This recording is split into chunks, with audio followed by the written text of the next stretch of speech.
Welcome to Tendy's Kitchen. Namsiriko ita curry chicken. Akitsu ibitsa ingwe, akitsi curry chicken. Kejilariko ushera black pepper chicken stock from Woolworth, and then garlic, ginger, onion, thyme, black pepper. These spices generiko zvishere zvinonti ngozvibona ndizvo zvithu zvinoda kuzvishera nevacumin ndikuita so ndikunisumbeedza zvi-fast.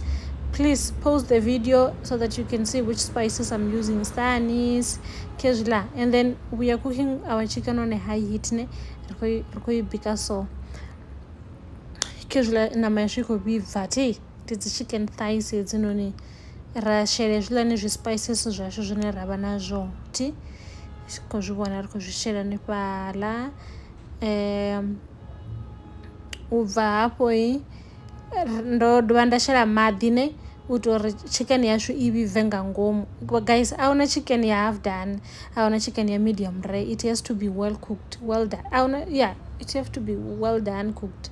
Kezvila separate pot, rotuma rosato ya onion, and then rakono add ginger ngoraro. Then that's sweet potato ne, orange sweet potato, and then tomato paste. Then rako boiler just a bit uvaporko ulayara chicken yashunganta koita chicken yashunganta kezvilani and then richipedzapo rizoti barabika just 2-3 minutes. Wala mtoto waboka hela imwe bodo kushera hapa nonti, and then you go in with your coconut cream, and then you mix everything together, mix, and then we're going to cook this on a low heat, of course, 5-20 minutes, and then you add your chilies, chopped chilies, and then it's done.